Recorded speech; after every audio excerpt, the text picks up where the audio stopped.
In the last 2 years, I've made over 1,000 pieces of short form content. And over that time, I've been collecting hooks that go viral and testing them for myself to see what hooks completely explode and which ones completely flop. And I'm dead serious when I say that the best hooks I've found almost single-handedly catapulted me from 0 to 50,000 followers in just a matter of months. And in this video, I'm gonna save you 2 years of testing and literally just give you the 4 most viral hooks in existence so you can plug them into your content and watch your videos explode. And the very first and best hook is this one. Never waste your time doing these 2 useless exercises. I like to call it the negative assumption hook. Let's break down why it's the most effective for you to use. And it actually comes down to these 2 key stages, which, if you follow them directly, I guarantee will get you results like this Davis Dilly video and all of these other examples you see on screen. First things first, we need to understand why negativity is always your best bet within your hook. And it comes down to human psychology. For example, if I were to call you a content creator, I'm pretty sure you'd react far worse and be more emotional as opposed to if I called you a great content creator. We can take that exact same concept and apply it to social media. For example, in that Davis Dilly video, he didn't directly call you out, but what he did do was tell you to stop doing something. And as simple as this sounds, it's literally the easiest way to get a reaction out of anyone. Or in other words, to get a viewer to keep on watching. I mean, think about it. Whenever you've been told to stop doing something, your instant reaction is to ignore that advice and carry on. Or in social media's case, you have to watch all the way to the end to see if you are in fact making the mistakes highlighted in the hook. And if you need one final example as to why negativity always wins, it's the same reason why you always remember when the goalkeeper made a mistake, but not the 10 amazing saves he made before. That begs the question, how on earth can you apply negativity to your hooks? And how does this video do it so well? Well, this brings us on to step number 2, which is the verbal hook. And in the verbal hook, you always need at least one word that contains a negative power word. In Davis Dilly's video, he started with one being the word never, but there's actually a load of other drag and drop power words that you can use in your negative hooks. All the way from using the words stop, don't, and mistake, through to a subtle insult like this creator used. And yes, that video got 369,000 views just using a couple of steps. But enough of me giving examples, just make sure to steal one of these negative power words you see on screen and you'll be good to go for the first part of step number 2. As the second part is where the verbal hook really comes to life. From taking a deeper look, you'll notice that the verbal hook actually comes in 2 halves. The first half being negative, and in Mr. Dilly's case, that's executed perfectly by him saying, never waste your time. Essentially, the first part of your negative hook just needs to hit on time, not being able to achieve a certain goal,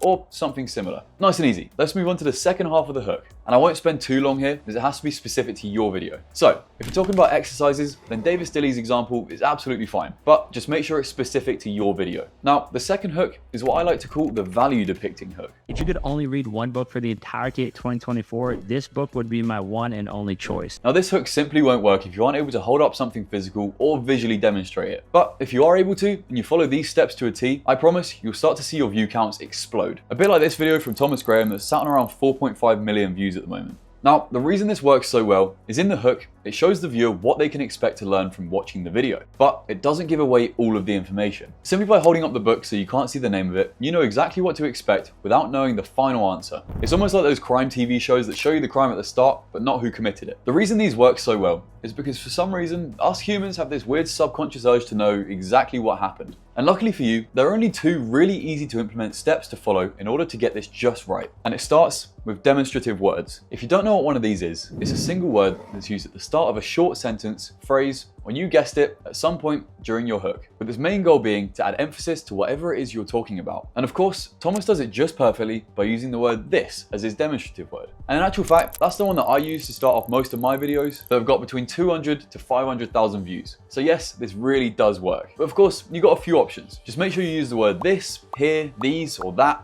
and we can move on to step number 2. Just as you're saying your demonstrative word, that's when you need to hold up the physical object, such as a book, a remote, or just whatever it is you're talking about. And this comes down to one main reason. In this day and age, if your hook doesn't get someone to stop scrolling, regardless if your video is a Hitchcock level production, your video is doomed from the get-go. And these 3 value depicting hooks you see on screen are some of the best ones I've collected over the years. And yet, they're yours to use in the description. Now this third kind of hook is pretty different from the last 2. Why is Sam Solik doing half reps? Is this actually effective for muscle growth? Wouldn't a full range of motion be smarter? Now, as I said, this one's a little bit more unique, but it absolutely crushes on all the social media algorithms. And unlike the others, it actually activates this human response I like to call additional proof. And to explain this a little better, I want you to imagine you just walked into a conversation on growing your business. And as you walk in, there's 2 tables set up on opposite ends of the hall. One has Alex Hormozy sitting down giving out business advice. And at the other table, there's a billionaire that no one's heard of. And for this example, let's call him Cam. Ultimately, everyone that enters the conversation is going to go straight to Hormozy's table, as they have an unmatched level of trust trust already built up with him. Cam, our unheard of billionaire, could be giving out 10 times better advice than Hormozy, but because no one's heard of him, no one gives the time of day to listen. And the exact same thing applies to social media. Simply by using an influential figure,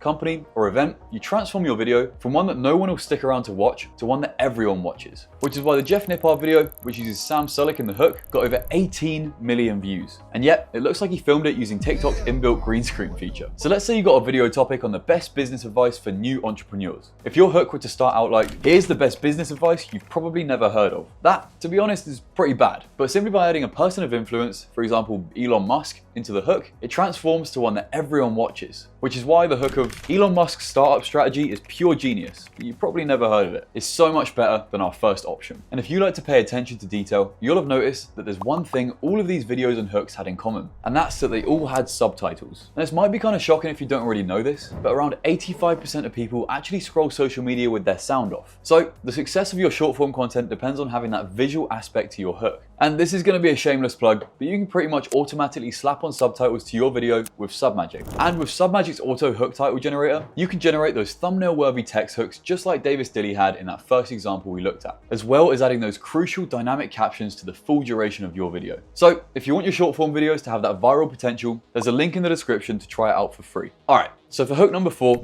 we're using the transitional hook.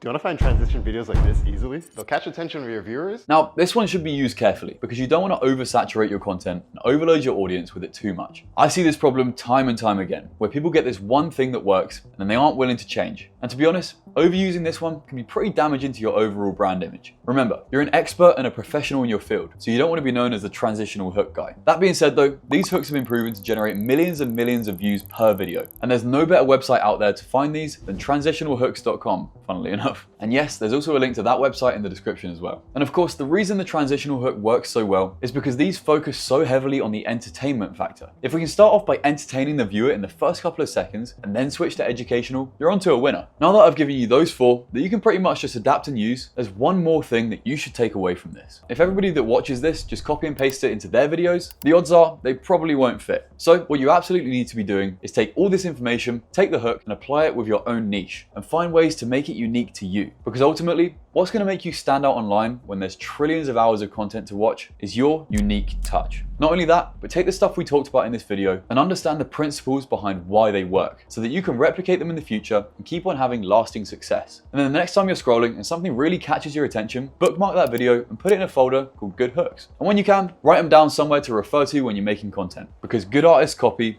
and great artists steal. Now you're ready to go and take the hooks from this video and become a social media wizard and rack up millions of views. But hooks are only step 1 in the strategy. If you really want to take off and get tens of thousands of followers, there's more that you'll want to know. So click here to watch the next video and get the complete strategy Jason used to blow up his Instagram account, crack 120k followers, and make over $38,000 just from his Instagram.